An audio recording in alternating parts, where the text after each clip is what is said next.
Hola, buenos días. Bueno, disculpad que no he podido hacer todavía porque es que me está costando un poco, el vídeo sobre el alimento este que comenté en el Twitter, que, bueno, he descubierto una curiosidad muy interesante sobre un alimento que da pie a explicar la intersección entre la cultura, la alimentación y cuestiones políticas, ¿no?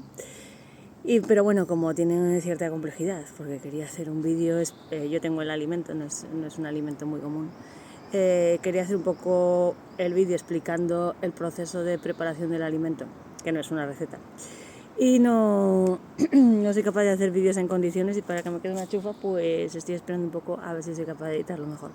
Así que disculpas por eso, y hoy voy a hacer una pequeña reflexión, porque me ha hecho mucha gracia, me parece muy divertido. lo del PSOE de prohibir que los clientes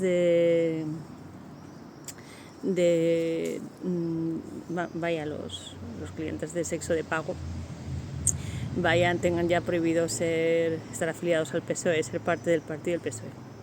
Bueno, como sabéis, esto es la consecuencia de lo que ha pasado últimamente con los casos de corrupción, que también ha salido a la luz que esa corrupción estaba inscrita dentro de una dinámica que tenía que ver con el sexo de pago y con pues los vínculos que van más allá del sexo de pago con las personas que ofrecían esos servicios en algunos casos. Y como esa, pues había una cuestión, ¿no? Como incluso pues se sobreentiende de pago con dinero público. No sé si esto es cierto o no, no estoy con esto diciendo que esto sea así, sino un poco lo que ha salido en los medios, ¿no? Pues a esas personas. Lo primero de todo, me gustaría hacer una pequeña reflexión sobre cómo se ha planteado ese asunto, ¿no? Salieron esos comentarios que Ábalos y Collo, creo que era, tenían sobre algunas trabajadoras del sexo, ¿no? Entonces, que si se enrollaba bien y tal, o mal, y bueno, pues como un tipo de comentarios cosificadores que bueno, por algún motivo la gente piensa que esos tipos de comentarios solo se tiene sobre las trabajadoras sexuales, cuando ese tipo de comentarios son habituales en muchísimos hombres, a veces por bravuconada y por coña entre ellos, por exacerbar un poco una posición ante el mundo, incluso a veces de rebeldía, ¿no? ante lo que pueden ser pues las afrentas últimas del feminismo, algunas sensatas y otras, para mi manera de verlo, exageradas. Y pues bueno, es una manera de posicionarse, yo no entiendo literalmente que eso remita a ninguna mujer en concreto, para empezar, porque las trabajadoras sexuales lo primero que hacen cuando realizan trabajo sexual es ocultar su identidad. Es decir, no se habla de las personas que son. Casi todas tienen un discurso sobre su vida que no es cierto, un nombre que no es real, etcétera, etcétera. Así que cuando esos comentarios no son sobre ninguna mujer en concreto, son comentarios sobre una trabajadora sexual que utiliza en cierto momento un nombre falso con cierto tal para intercambiar placer por dinero, inscrito dentro de una fantasía que va mucho más allá de la práctica sexual y que tiene que ver con la propia identidad, la identidad y la edad. Algo muy habitual en el trabajo sexual es que se miente con la edad, para arriba y para abajo. Hay gente que piensa que las trabajadoras sexuales se quitan años, y no, a veces las trabajadoras sexuales se ponen años, y no hablo de las más jovencitas, sino que es un tema más complejo, ¿no? del que parece. No voy a entrar en eso porque no quiero hacer ahora un análisis sobre trabajo sexual. Lo primero, porque me aburre, y lo segundo, porque cada vez que hago algún comentario de este estilo, un montón de gente da por hecho que yo también soy trabajadora sexual, o que lo que hago tiene algún tipo de relación con ese tipo de prácticas, y luego me paso días contestando mensajes, aclarando, cuando no aguantando insultos y acusaciones de cosas que no son. Quiero aclarar, porque ya lo veo necesario para que luego nadie me moleste, que en mi empresa no se practican desnudos, que nadie está desnudo, que las zonas genitales del cliente o de la clienta nunca están descubiertas, y por supuesto que las personas que hacen el masaje en ningún momento hacen prácticas explícitas de ningún tipo, ni hay ninguna forma de manipulación genital, etcétera, etcétera. dejando esto claro, sigo, por favor no me molestéis con este asunto que me es molesto, y sigo con el vídeo. Pero bueno, lo que estábamos hablando es del trabajo sexual dentro del PSOE y de qué pasaba con las abolicionistas, ¿no? Este giro que ahora ha dado Pedro Sánchez, que ha prohibido a los clientes de sexo de pago estar afiliados al partido. Es muy divertido, ¿no? Porque es muy difícil controlar quién consume sexo, ¿no? En cualquier caso, hay una pregunta que Freud se hace en un momento dado cuando se está pensando sobre la prohibición, que tiene que ver con qué sentido tiene prohibir algo que no existe o que no se desea, ¿no? Pues ninguno. Cuando las feministas abolicionistas prohíben el sexo de pago en el partido, en realidad lo que nos están diciendo es que saben que están en un partido en el que están codo a codo con consumidores de sexo de pago. Y por eso lo prohíben. Lo prohíben a modo compensatorio. Como no quieren perder el privilegio de estar dentro de ese partido, hacen una compensación que es mero relato, por la cual ellas pueden, de alguna manera, sostener cierta coherencia con el relato que han mantenido hasta ahora, sin que les suponga ningún compromiso real, ¿no? Más allá de prohibir en un acto de ingenuidad que un consumidor de sexo de pago esté afiliado a un partido, lo cual pues es una tontería, ¿no? Es como prohibir a alguien que consume, a un alcohólico, estar afiliado a un partido, alguien que consume tóxicos ilegales estará afiliado a un partido, etcétera, etcétera, ¿no? O alguien que simplemente, a un fumador, ¿no? Ahora que están también tan estigmatizados los fumadores, ¿no? O sea, son cosas pues que son ridículas, ¿no?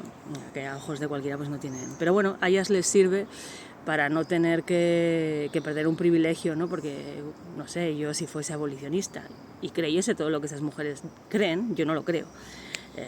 Pero si yo tuviese esa creencia, sin duda yo saldría de ese partido, vamos, escopeteada.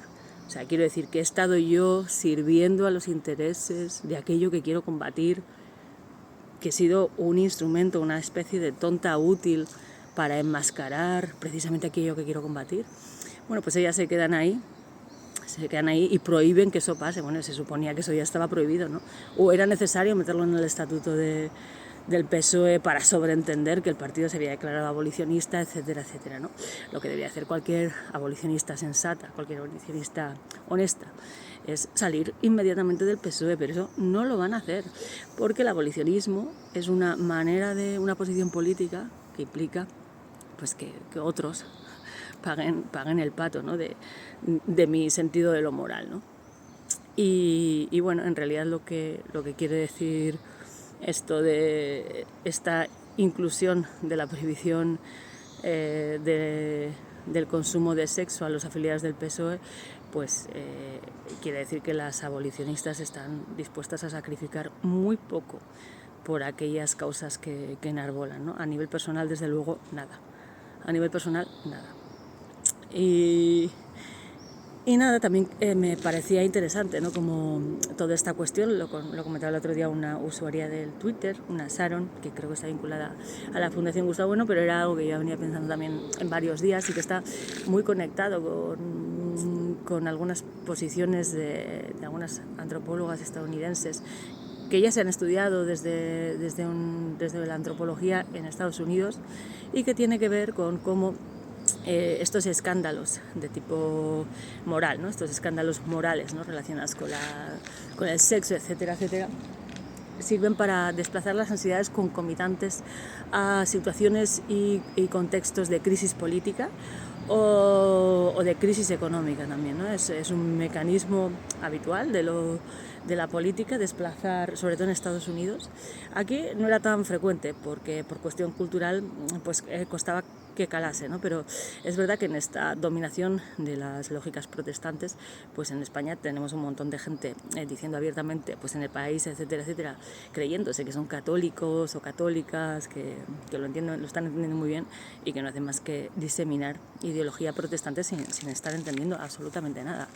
Y bueno, esto es un buen ejemplo, ¿no? Lo que está pasando con la prostitución y el PSOE, ¿no? Como de repente estamos más pendientes de los escándalos sexuales que de la verdadera corrupción, que realmente de lo que inhabilita a una persona para tener un cargo político, que no es lo que hace con su vida privada, sino que hace con los asuntos que son de todos, ¿no? Y en tanto que la prostitución actualmente no está penalizada, pues quiero decir, nadie del PSOE ha cometido ningún delito por consumir sexo actualmente. Los delitos potenciales que se han podido cometer tienen que ver con la corrupción, con cuestiones económicas, etcétera, etcétera, ¿no? Pero es curioso cómo se desplaza, ¿no? Pues ocurre un poco lo mismo en esta misma lógica que las abolicionistas, ¿no? Cuando no estoy dispuesto a afrontar el problema real y a poner algo de verdad sobre la mesa para que lo que es de verdaderamente intolerable no suceda, desplazo el debate hacia otro lado y hablamos de esto otro, ¿no? Esto en Estados Unidos es el pan de cada día. Hay hasta, como digo, hay hasta análisis en antropología en los que se estudian cómo en todas las grandes crisis económicas y políticas, etcétera, etcétera, emergen escándalos sexuales y cómo sirven para hacer, para encubrir un poco la situación. Y aquí en España está empezando a funcionar, y esto del abolicionismo tiene que ver con eso.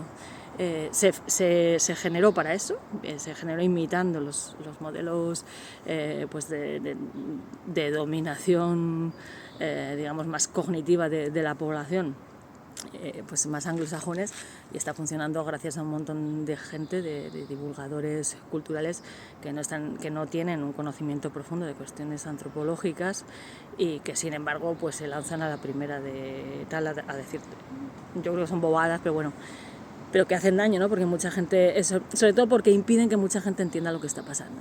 Entonces ahora mismo lo que está pasando pues es eso, que básicamente se está desplazando toda la cuestión necesaria de supervisión y crítica política de asuntos que tienen que ver con la corrupción a escándalos sexuales, tal y como ha venido pasando en Estados Unidos. Acordaros ya con el caso Clinton, por ejemplo, que precisamente reforzó muchísimo a Hillary Clinton por exhibir la capacidad de perdón. Muy interesante todo esto, pero bueno, que aquí estamos todavía, o sea, yo creo que ahora mismo aquí estamos algo peor que en Estados Unidos, porque yo creo que en Estados Unidos cierto volumen de población ya se ha dado cuenta de que los políticos hacen estas cosas, ¿no? Pero aquí pues no tenemos un montón de moralistas por los medios de comunicación creyendo que son católicos, cuando lo que están implantando por ignorancia es las condiciones de un modus operandi de moral protestante alineada con ciertas tiranías políticas, ¿no? Entonces, bueno, pues nada, pues este era mi vídeo, esto es lo que quería compartir hoy, y prometo que voy a hacer el otro vídeo, pero no sé cuándo, pero lo haré. Es muy interesante. Muchas gracias por escucharme. Besos, chao.